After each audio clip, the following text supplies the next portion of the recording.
പുതിയൊരു വീഡിയോയിലേക്ക് എല്ലാവർക്കും സ്വാഗതം.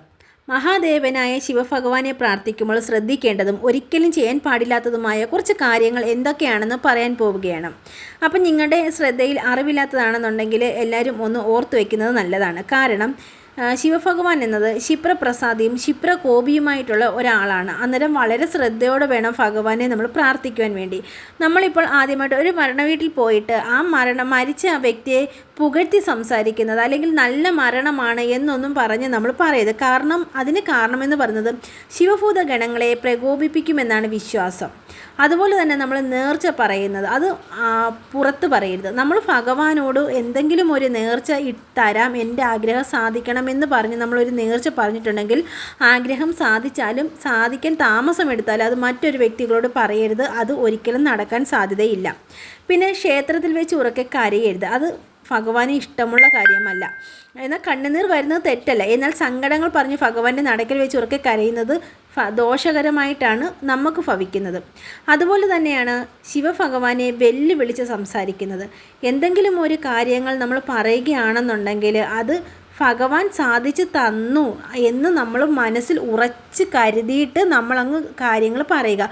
ഒരിക്കലും ഭഗവാനെ വെല്ലുവിളിച്ചുകൊണ്ട് നമ്മളൊരു കാര്യം പറയുകയാണെന്നുണ്ടെങ്കിൽ ഭഗവാൻ പെട്ടെന്ന് കോപിഷ്ഠനാകുകയും തൽക്ഷണം നമ്മൾക്ക് അതിനുള്ള ശിക്ഷ തരികയും ചെയ്യുമെന്നാണ് വിശ്വാസം. അതുപോലെ തന്നെ ഒരിക്കലും ചെയ്യാൻ പാടില്ലാത്തതായിട്ടുള്ള ഒരു കാര്യം കൂടിയുണ്ട്. ശത്രുനാശം ആഗ്രഹിക്കരുത്.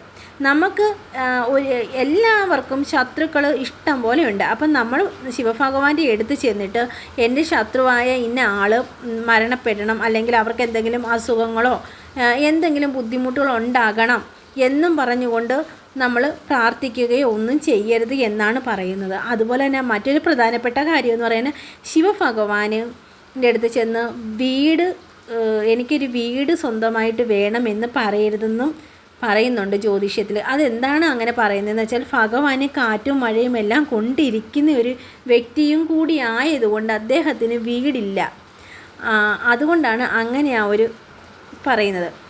നമ്മൾ ഒരിക്കലും നമ്മുടെ വിധിയെ പോയിരുന്ന് പഴിക്കരുത്. നമ്മളിപ്പോൾ അമ്പലങ്ങളിലൊക്കെ ചെന്നിരുന്നിട്ട് എനിക്ക് ഇങ്ങനെയാണ് എൻ്റെ വിധി, ഞാൻ എന്തൊരു ദുരിതമാണ് എനിക്ക്, അങ്ങനെയൊന്നും നമ്മൾ പഴിക്കരുത്. നമ്മളെപ്പോഴും പോസിറ്റീവായിട്ട് തന്നെ ശിവഭഗവാന്റെ അടുത്ത് പോയിരുന്ന് സംസാരിക്കുക. ഒരിക്കലും നമ്മൾ വിധിയെ പഴിച്ച് നമ്മൾ സ്വയം നേറി ഭഗവാന്റെ മുമ്പിൽ ഇരിക്കരുത്. നമ്മൾ എന്താണോ ആഗ്രഹിക്കുന്നത്, നമുക്ക് എന്താണോ നടക്കേണ്ടത്, അത് ഭഗവാനോട് ആജ്ഞാപിക്കാതെ കണ്ട് മനസ്സാലെ നമ്മളത് ഭഗവാനോട് പറയുക. അല്ലാതെ കണ്ട് മറ്റു കാര്യങ്ങളൊന്നും നമ്മൾ നേർച്ചകൾ മറക്കരുത്. നമ്മൾ എന്തെങ്കിലും ഒരു കാര്യങ്ങൾ ഭഗവാനെ നേർച്ച നമ്മൾ ചെയ്തിട്ടുണ്ടെങ്കിൽ അത് ഒരിക്കലും മറക്കരുത്. മറന്ന് കഴിഞ്ഞിരുന്നാൽ നമുക്ക് സർവനാശമാണ് നമുക്ക് കാരണം. ഭഗവാൻ ഒരിക്കലും ക്ഷമിക്കത്തില്ല. ഈ വീഡിയോ ഇഷ്ടമായിട്ടുണ്ടെങ്കിൽ എല്ലാവരും ലൈക്ക് ചെയ്യാനും സബ് ചെയ്യാനും മറക്കരുത്. അപ്പം മറ്റൊരു